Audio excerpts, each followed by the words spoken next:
બનાસકાંઠાના ધાનેરા પંથકમાં સ્થાનિક સ્વરાજ્યની ચૂંટણીઓના પડગમ વાગતાની સાથે જ કોંગ્રેસ હરકતમાં આવી છે। જ્યાં યોજાયેલા ભવ્ય જનવિશ્વાસ સંમેલનમાં કોંગ્રેસી દિગ્ગજોએ કાર્યકરોમાં નવો જોશ ફૂંક્યો છે। સાંસદ ગેનીબેન ઠાકોર અને ધારાસભ્ય જિગ્નેશ મેવાણીની હાજરીમાં યોજાયેલા આ કાર્યક્રમે આગામી ચૂંટણી જંગ માટે રાજકીય ગરમાવો વધારી દીધો છે। ધાનેરાના આંગણે આજે કોંગ્રેસ પક્ષનો કેસરીયો નહીં પણ પંજાનો પ્રભાવ જોવા મળ્યો હતો। તમે દ્રશ્યોમાં જોઈ શકો છો કે કેવી રીતે વિશાળ જનમેદની આ સંમેલનમાં ઉમટી પડી છે। ખુરશીઓ ભરાઈ ગઈ છે અને લોકો ઊભા રહીને પણ પોતાના નેતાઓને સાંભળવા માટે આતુર દેખાઈ રહ્યા છે।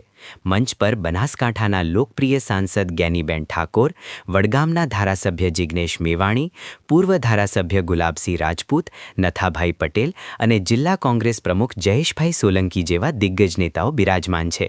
આ સંમેલન માત્ર સભા પૂરતું મર્યાદિત નથી, પણ અહીં આગામી તાલુકા પંચાયત, જિલ્લા પંચાયતની 5 બેઠકો અને નગરપાલિકાની ચૂંટણી માટે ઉમેદવારોની પસંદગીની પ્રક્રિયા પણ હાથ ધરવામાં આવી છે। દ્રશ્યોમાં નેતાઓ કાર્યકરોને કોંગ્રેસનો ખેસ પહેરાવી પક્ષમાં આવકારી રહ્યા છે, જે દર્શાવે છે કે સ્થાનિક સ્તરે સંગઠન મજબૂત થઈ રહ્યું છે। ખાસ કરીને યુવાનોમાં ભારે ઉત્સાહ જોવા મળી રહ્યો છે।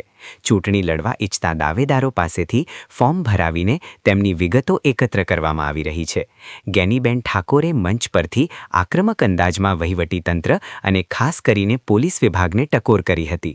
તેમણે સ્પષ્ટ શબ્દોમાં ચેતવણી આપી કે પોલીસ તંત્ર જનતાની સુરક્ષા માટે છે, તે સત્તાધારી પક્ષના ઇશારે કાર્યકરોને હેરાન ન કરે। આ સંમેલન નવા નિમણૂક પામેલા પ્રમુખની પહેલી મોટી સભા હતી, જેમાં અપેક્ષા કરતાં વધુ ભીડ જોવા મળી હતી। ભાજપના શાસન સામે લડવા માટે કાર્યકરોને એકઠા કરીને કોંગ્રેસે પોતાની તાકાતનું પ્રદર્શન કર્યું છે। કાર્યક્રમમાં હાજર રહેલા લોકોના ચહેરા પરનો ઉત્સાહ અને નેતાઓનું માર્ગદર્શન આગામી દિવસોમાં ધાનેરાના રાજકારણને કઈ દિશામાં લઈ જશે તે જોવું રસપ્રદ રહેશે। અને કરશો તો અમે તો ગાંધી વિચારધારાને માના છે, લોકશાહીને માના છે, પણ જે માનતા હોય એની સામે માનીશું। તમે ને માનો તો બધે બોલે અંગ્રેજીમાં કહેવત છે ટીટ ફોર ટાટ, જેવા હાથે તેવા। તમે કરશો એવું અમે કરશું। અને પોલીસ તંત્રને એમને ખાસ કહું છું કે મહેરબાની કરીને ક્યાંય કોંગ્રેસનો ઉમેદવાર હોય કે કાર્યકર હોય એને કાંઈ જૂના કેસમાં કે ચાહે નાના મોટામાં દબાવવા માટેની કોશિશ કરી તો આ વખતે તમે તમારી તૈયારીમાં તમારી વર્દીની જવાબદારીપૂર્વક જવાબદારી સંભાળીને તમારી ફરજ એ કાયદો ને વ્યવસ્થા સાચવવાની છે। ચૂંટણી લડાવવી, જીતાડવી, ઉમેદવારોને હેરાન કરવા એ તમારી જવાબદારીમાં નથી આવતું। તમે ભાજપનું જે કમલ છે કે જે ભાજપના ઉમેદવારો છે એનો પગાર નથી લેતા। અહીંયા કોઈ પણ વ્યક્તિ, નાનામાં નાનો માણસ એ સવારે ઉઠે ત્યાંથી કરીને ઊંઘે ત્યાં સુધી જે જીવન જરૂરિયાત વસ્તુ ખરીદે અને એમાંથી ટેક્સના પૈસાનો તમે પગાર લો છો। આ પ્રજાના લૂણ હરામી ના થાજો, નહીતર કુદરત નહીં ગયા દેર હોય અંધેર ના હોય। ગમે એ વ્યક્તિ એ જ્યારે કર્મ ખરાબ કરે, એની વર્દીના વિરુદ્ધમાં કામ કરે ત્યારે કદાચ ભગવાન, માણસ કોઈ વ્યક્તિને માફ કરે પણ ભગવાન માફ કરતો નથી। અને છતાં પણ તમે કરશો ને તો જિગ્નેશભાઈ, ગેનીબેન ને ગુલાબસિંહભાઈ હમણાં આ જિલ્લા તાલુકા પંચાયતની ગેનીબેન ઠાકોરના આકરા તેવર બાદ વડગામના ધારાસભ્ય જિગ્નેશ મેવાણીએ પણ મંચ પરથી ભાજપ અને પક્ષપલટુઓ પર આકરા પ્રહારો કર્યા હતા।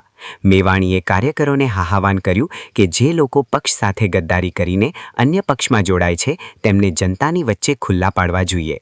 તેમણે કોંગ્રેસ પ્રત્યે વફાદાર રહીને લોકસેવા કરનારા ઉમેદવારોને આગળ લાવવા પર ભાર મૂક્યો હતો।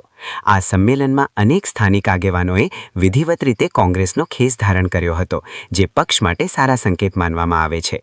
કાર્યકરોને સંબોધતા નેતાઓએ જણાવ્યું હતું કે ભલે રાજ્યમાં ભાજપની સરકાર હોય, પરંતુ જો સંગઠન મજબૂત હશે તો સ્થાનિક સ્વરાજની ત્રણેય ચૂંટણીઓમાં કોંગ્રેસનો વિજય નિશ્ચિત છે.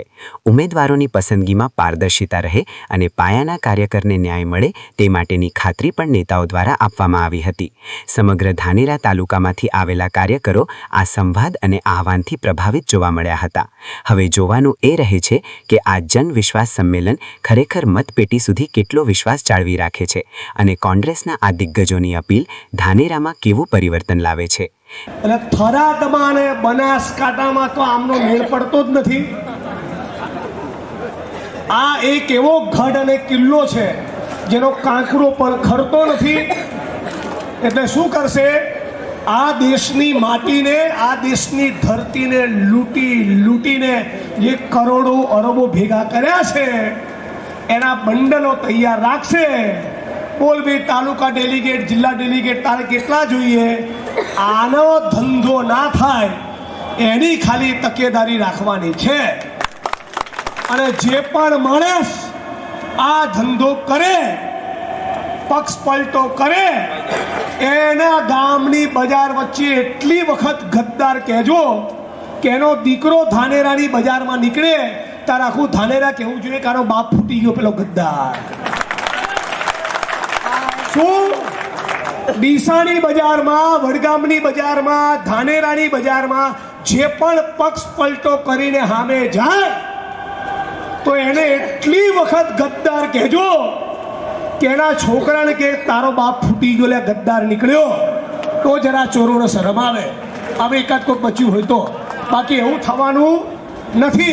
ધાનેરામાં કોંગ્રેસના આ શક્તિ પ્રદર્શને ચૂંટણી પૂર્વે જ માહોલ ગરમાવી દીધો છે. દિગ્ગજ નેતાઓની હાજરી અને કાર્યકરોનો આ અદ્ભુત જોશ આગામી દિવસોમાં ભાજપ માટે કપરા ચઢાણ સાબિત થઈ શકે છે.